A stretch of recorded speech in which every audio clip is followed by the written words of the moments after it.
وقتی به فناوری فضایی فکر میکنی احتمالاً اسمایی مثل ناسا و اسپیس ایکس به ذهنت میرسه.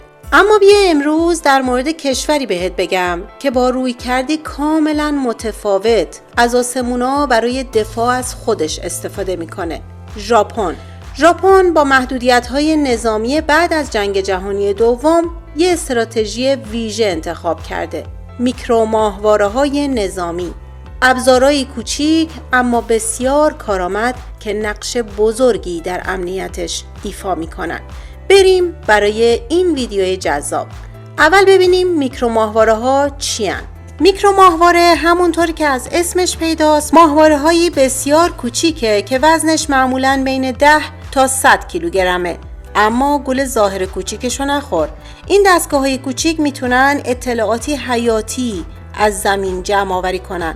ژاپن از این ماهواره‌ها برای رصد زمین، شناسایی تهدیدات احتمالی و حتی پشتیبانی از مأموریت‌های امدادی استفاده میکنه. حالا چرا میکروماهواره؟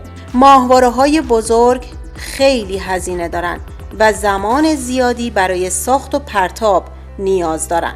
اما میکروماهواره‌ها سریعتر ساخته میشن، ارزونترن و از همه مهمتر به راحتی میتونن در تعداد زیاد به مدار ارسال بشن. ژاپن با این استراتژی میتونه اطلاعات بیشتری جمع آوری کنه و حتی در صورت از دست دادن یکی مأموریت به خطر نمیافته. ببینیم این میکروماهواره‌های پیشرفته چه ویژگی‌هایی دارن که ژاپن از اونا تا این حد گسترده استفاده میکنه. میکروماهواره‌های ژاپن به فناوری‌های مجهز شدن که اونا رو از دیگر کشورها متمایز میکنه. مثلا دقت خیلی زیادی در تصویربرداری دارن. اونا حتی میتونن تغییرات کوچیک رو روی سطح زمین شناسایی کنن. دیگه اینکه برخی از این ماهواره‌ها میتونن به صورت خودکار تهدیدات رو شناسایی کنن و اطلاعات رو به زمین ارسال کنن. هوش مصنوعی اینجا خیلی به دردشون میخوره. این ماهواره‌ها در برابر حملات سایبری هم خیلی مقاومن. این یعنی ژاپن میتونه از هر گوشه‌ای از جهان از خودش دفاع کنه بدون اینکه حتی یک گلوله شلیک بشه. میدونی چی در مورد ژاپن جالبه و همیشه ذهن منو درگیر خودش میکنه؟ اینکه ژاپن جزو کشوراییه که دین رسمی نداره و آزادی دین برای مردمش قائله. اما انسانیت بالاترین جایگاه رو در این کشور داره که بیشتر تحت تأثیر آموزه‌های آیین شینتو و بوداست. برگردیم سر موضوع خودمون. بریم ببینیم این میکروماهواره‌ها چه نقشی در امنیت ملی ژاپن ایفا میکنن و اصلا کاربردشون چیه. قبل از اینکه بقیه ویدیو رو ببینی لطفاً لایک کن و زنگوله رو هم بزن تا بریم ببینیم این ماهواره‌ها چه کارایی برای ژاپن دارن. یکی از مهمترین کاربردهای این ماهواره‌ها رصد فعالیت‌های نظامی کشورهای همسایشه. به طور مثال ژاپن از این ماهواره‌ها برای نظارت بر پرتاب موشک‌های کره شمالی استفاده میکنه که میشه گفت این از مهمترین وظایف این میکروماهواره‌ها و ژاپن روی این قضیه خیلی حساسه. اما فقط این نیست. ژاپن به دلیل موقعیت جغرافیایی که داره به طور مداوم در معرض زلزله، سونامی و طوفانه.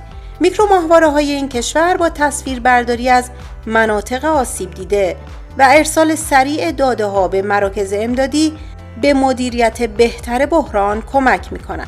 مثلا بعد از زلزله فوکوشیما در سال 2011 از این اطلاعات استفاده کرد برای ارزیابی مناطق تخریب شدهش. همچنین این ماهواره‌ها به ژاپن کمک میکنن تا فعالیت‌های مشکوک دریایی مثل حضور کشتی‌های ناشناس یا عملیات‌های صید غیرقانونی در آب‌های منطقه‌ای رو شناسایی کنند. این قابلیت به ویژه برای نظارت بر دریای چین شرقی و مناطق مورد مناقشه حیاتی هستند. دیگه جونم برات بگه که ژاپن از میکروماهواره‌ها برای رصد تغییرات محیطی مثل جنگل زدایی، آلودگی دریایی و اثرات تغییرات آب و هوایی استفاده میکنه. این داده ها برای پژوهش‌های زیست محیطی و اقدامات حفاظت از طبیعت کاربرد داره. یا مثلا در مواقع بحران میکروماهواره‌ها امکان برقراری ارتباطات ایمن و پایدار رو فراهم میکنن. این فناوری اگه زیرساخت‌های زمین قطع بشه، مثل قطع شبکه‌های تلفن همراه یا اینترنت، نقش حیاتی ایفا میکنه. علاوه بر کاربردهای نظامی و امنیتی، ژاپن از این میکروماهواره‌ها برای انجام تحقیقات علمی و پروژه‌های آموزشی استفاده میکنه. برای مثال، دانشگاه‌های ژاپن با استفاده از این ماهواره‌ها داده‌هایی برای مطالعات نجومی و فناوری‌های فضایی جمع‌آوری میکنن.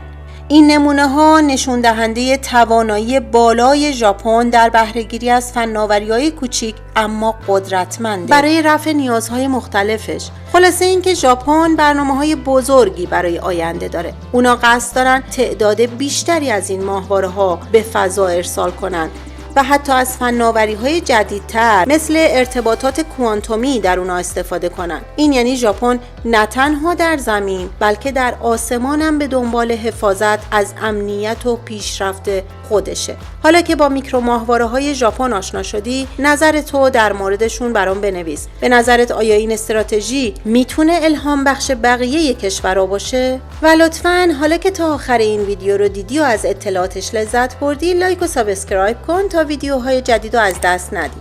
ممنون از همراهی تا آخر این ویدیو.